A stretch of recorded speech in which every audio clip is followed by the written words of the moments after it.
Saat selesai makan malam, ini wartawan juga sempat bertanya kepada Pak Prabowo Subianto. Bertanya apakah kemudian perbincangan dengan Pak Jokowi ini menyangkut masalah pilkada. Nah, Pak Prabowo kemudian tidak menjawab hal itu, malah menjawab bahwa nasi goreng enak.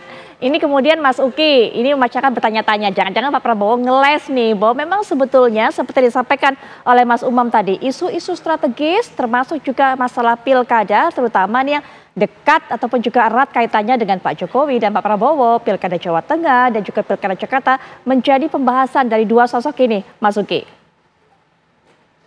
Ya, saya ingin menjawabnya dengan menyambung tadi apa yang sudah dikatakan oleh Pak Umam ya, bahwa tadi lupa saya sebut ya, juga ada momentum di mana Presiden Prabowo baru saja dilantik itu mengantarkan Presiden ke-7 Pak Jokowi itu betul-betul ke tangga pesawat ya, dan pada kali ini hal serupa dilakukan oleh Pak Jokowi. Jadi ketika mengantarkan Presiden Prabowo atau Pak Prabowo yang dalam hal ini itu ke pesawat, itu betul-betul diantarkan sampai ke tangga pesawat. Jadi sebenarnya ini lebih lekat dengan hubungan persahabatan di antara dua tokoh bangsa, yang satu Presiden ke-7, satu Presiden ke-8, namun kemudian kami juga tidak bisa menampik ya bahwa apabila kemudian diasumsikan begini begitu, apalagi ditarik ke dalam ranah politik praktis, ini adalah apa namanya ya, konsekuensi dari ya namanya juga dua tokoh besar kan nggak mungkin ya ketika bertemu magnitudnya nggak besar gitu, dan ketika magnitudnya besar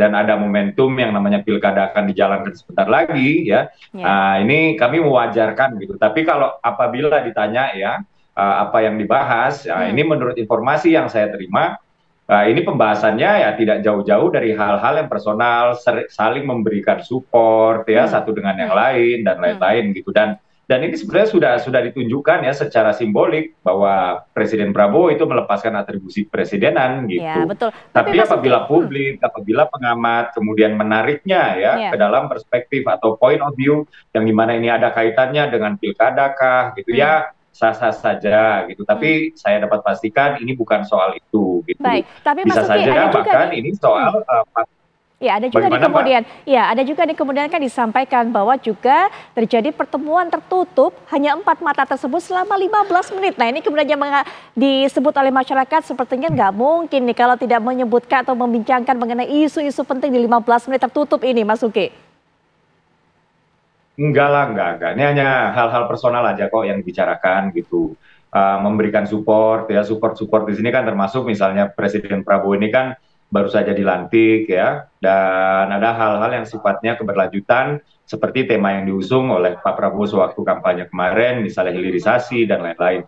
Bertukar pikiran ini kan sebenarnya sesuatu yang sudah pernah Pak Prabowo rencanakan sejak dulu ya, bahkan beliau sempat menginisiasikan untuk melembagakan forum pertemuan para presiden RI yang terutama yang masih ada lah kurang lebih seperti itu ya. Di sini ada Ibu Megawati, ada Pak SBY ya, kemudian ada Pak Jokowi, juga Pak Prabowo-nya sendiri ke dalam sebuah forum yang dinamakan The Presidential Club. Jadi hal ini hal yang biasa ya, saya pikir itu juga termasuk adalah bagian dari support ya yang diberikan oleh Presiden ke-7, tapi kita nggak boleh lupa ya bahwa kebesaran hati Pak Prabowo juga lah yang kemudian membuat kita menyaksikan pemandangan indah ini. Kebesaran hati yang saya maksud itu dari tahun 2019 loh ya, ketika pemilu usai ya Pak Prabowo bergabung ke kabinet ya, kemudian kita melihat ketika baru saja dilantik Pak Prabowo melepas sampai ke tangga pesawat ya, kemudian hal ini dibalas oleh Pak Jokowi. Jadi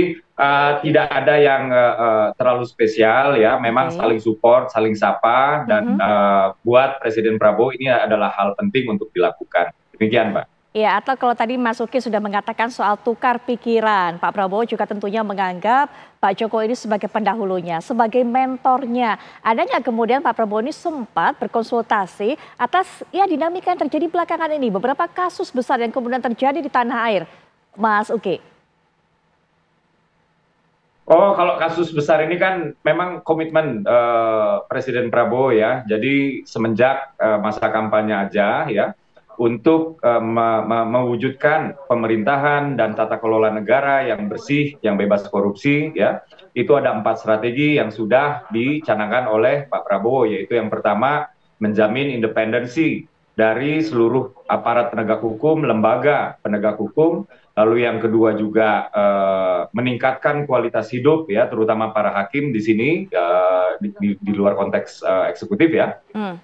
Lalu juga yang ketiga memasukkan kurikulum anti korupsi ke dalam pendidikan formal ya. Dan yang paling terakhir adalah menjamin bahwa saksi ya juga orang-orang yang terlibat dalam proses penegakan hukum ini terlindungi. Jadi hal-hal inilah yang kemudian diterapkan oleh Pak Prabowo yang ini sudah dijelaskan ya, bahkan waktu dilantik aja Presiden Prabowo itu langsung ya menyebutkan bahwa kamu tidak boleh korupsi, mari kita buat pemerintahan yang bersih dari korupsi dan lain-lain. Dan ketika ya para calon wakil menteri itu dipanggil, diundang ke Kartanegara, ini saya bocorkan ya, itu hal pertama yang disebutkan, yang diserukan oleh Presiden Prabowo saat itu masih jadi presiden terpilih, adalah kamu nggak boleh ngerampok uang rakyat, kamu nggak boleh macam-macam sama PBN, kamu nggak boleh menyalahgunakan kewenangan kamu untuk kepentingan pribadi. Yang kemudian ini dimantapkan lagi di Hambalang ya, saat itu Presiden Prabowo ya memberikan pendalaman materi terkait dengan salah satunya adalah artificial intelligence, yang dimana ini dapat digunakan untuk meningkatkan transparansi dari jalannya pemerintahan. Yang kemudian di Magelang ya diberikan lagi 2 sesi khusus ya terkait dengan tata kelola pemerintahan yang bersih, yang transparan. Dan kemarin di deklarasi GSN ya, Gerakan Solidaritas Nasional, Pak Prabowo ya selaku Ketua Dewan Pembina GSN itu sekali lagi ya menyatakan bahwa saya mau pemerintahan saya bersih ya. Di hadapan para menterinya beliau mengatakan, kalau Anda siap dan mau untuk menjalankan pemerintahan ini dengan bersih, ayo kita bareng. Kalau nggak siap, silakan pergi, silakan balik kanan. Jadi apa yang terjadi belakangan ini terkait dengan misalnya ya ditangkapnya pensiunan hakim MA ya, atau kemudian ada juga pegawai Kominfo ya, sekarang sudah menjadi Komdiji. Itu adalah bagian dari Presiden Prabowo yang menjamin independensi para penegak hukum, yang dimana ya menterinya sendiri saat ini Bu Menteri Mutia Hafid juga mendukung proses penegakan hukum ini. Demikian, Mbak. Ya, Mas Umam, karena Mas Uke ini sudah menyinggung tadi, menyebutkan mengenai independensi. Ini kemudian pertemuan dari Pak Prabowo dan Pak Jokowi yang kalau kita lihat juga jaraknya tidak terlalu jauh, 13 Oktober, kemudian juga dengan semalam ini masyarakat juga jadi bertanya-tanya seberapa independen sebenarnya Pak Prabowo saat membuat keputusan kebijakan. Jangan-jangan kemudian setiap keputusan kebijakannya harus dikonsultasikan, harus ditanyakan, ataupun juga harus mendapat bisikan terlebih dahulu dari Pak Jokowi, Mas Umam. Ya, Mbak Putri, Pak Prabowo termasuk pemimpin yang kita tahu memiliki track record educational background yang cukup mumpuni, cukup memadai. Kita juga memahami bagaimana juga kemudian garis komando dia jalankan selama dalam kepemimpinan di militer. Artinya dalam konteks itu saya meyakini Pak Prabowo tentu memiliki kepercayaan diri dengan kalkulasi yang cukup matang dalam setiap kebijakan-kebijakan strategisnya. Adapun kemudian proses komunikasi dengan Pak Jokowi dalam konteks ini misalnya, memang di satu sisi ini dalam tradisi Jawa diibaratkan dengan istilah nguwongke atau mengorangkan. Karena bagaimanapun juga tadi kita tahu Pak Jokowi memang memiliki peran andil yang cukup besar dalam kemenangan Pak Prabowo. Maka kemudian pertemuan ini sebagai sebuah bagian dari proses acknowledgement, juga respect kepada mantan presiden yang sebelumnya. Meskipun tadi disampaikan oleh Mas Uki, kalau misal memang ini kemudian mau ditarik dalam konteks rencana pembentukan presidential club, maka bisa saja pertemuan dengan Pak Jokowi ini adalah initial meeting atau pertemuan awal yang seharusnya kalau menggunakan logika itu akan ditindaklanjuti dengan pertemuan-pertemuan Pak Prabowo dengan Bu Megawati Soekarno Putri, dengan Pak Susilo Bambang Yudhoyono atau Pak SBY. Nah, oleh karena itu kita akan uji nanti kesahihan sekaligus juga konsistensi dari ide pembentukan presidential club yang menggunakan tagline kebersamaan, persatuan untuk Indonesia Raya. Nah, oleh karena itu ini yang kemudian perlu kita uji bersama. Ya. Adapun kemudian terkait dengan konteks independensi kebijakan secara umum, kita akan uji bersama-sama meskipun dalam konteks 1, 2, 3 minggu ini rasa-rasanya belum cukup memadai untuk melakukan uji kebijakan karena hampir semua kementerian sekarang betul-betul fokus pada SOTK, masing-masing menunggu perpres, bagaimana kemudian nanti Mensesnek untuk melakukan pengesahan perpres yang kemudian nanti harus diundangkan melalui Menteri Hukum, baru kemudian nanti mereka bisa bekerja secara optimal. Nah, dari proses kerja itu baru kita bisa ukur. Jadi kalau misal kemudian per hari ini tentang narasi anti korupsi, tentang komitmen ya sebagai sebuah baseline political will of the top political leader, memang itu sudah disampaikan. Tetapi kualitasnya seperti apa kita akan uji bersama. Dalam konteks ini tadi Mas Uki menyebut tentang isu anti corruption, yang terdekat per hari ini adalah penetapan misalnya komisioner KPK. Kita akan lihat bagaimana kemudian pilihan dari presiden yang kemudian akan dikirimkan kepada DPR, apakah memang merepresentasikan independensi tadi itu, ataukah justru menjadi sebuah bagian dari elemen kekuatan kepentingan yang bisa kita cermati bersama nanti.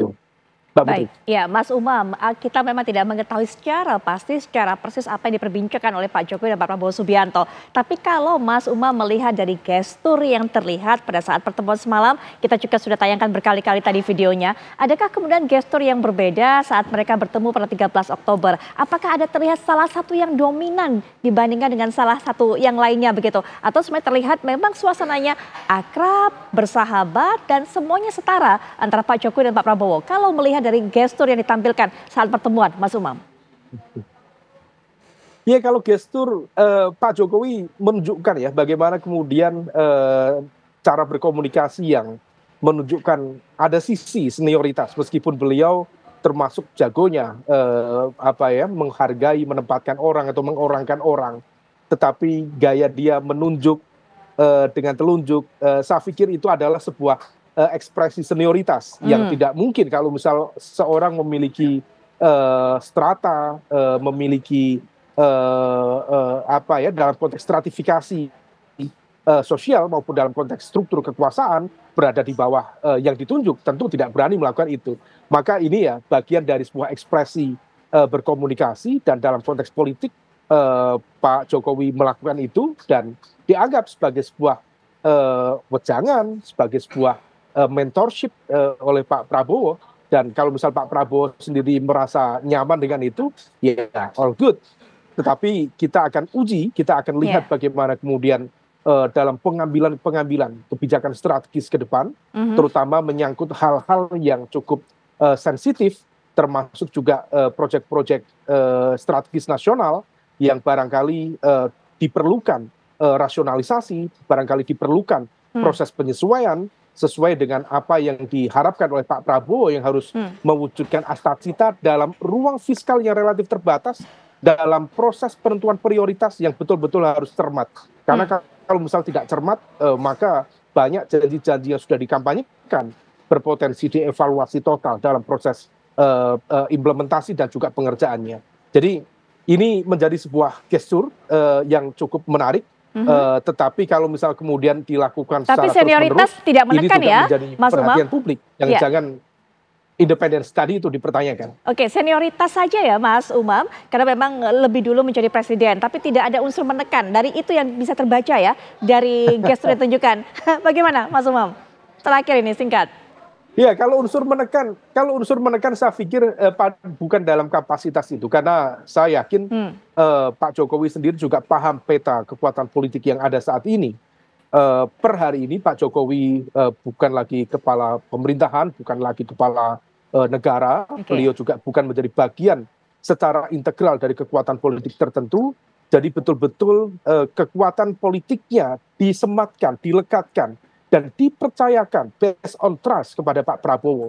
Sehingga apapun yang kemudian berpotensi misalnya menjadi serangan kepada Pak Jokowi, tentu harus melewati Pak Prabowo. Karena bagaimanapun juga situasinya belum pada satu titik yang betul-betul seimbang, belum dalam konteks yang sudah sudah pakem gitu, Ya. maka dalam konteks itu rasa-rasanya masih sesuai dengan takaran yang sebenarnya. Oke, baik Mas Umam, terima kasih sudah memberikan pandangan. Mas Uki juga terima kasih sudah menjelaskan kepada kita apa sebenarnya makna pertemuan Pak Jokowi dengan Pak Prabowo Subianto. Selamat malam kepada para narasumber semuanya. Wassalamualaikum warahmatullahi wabarakatuh.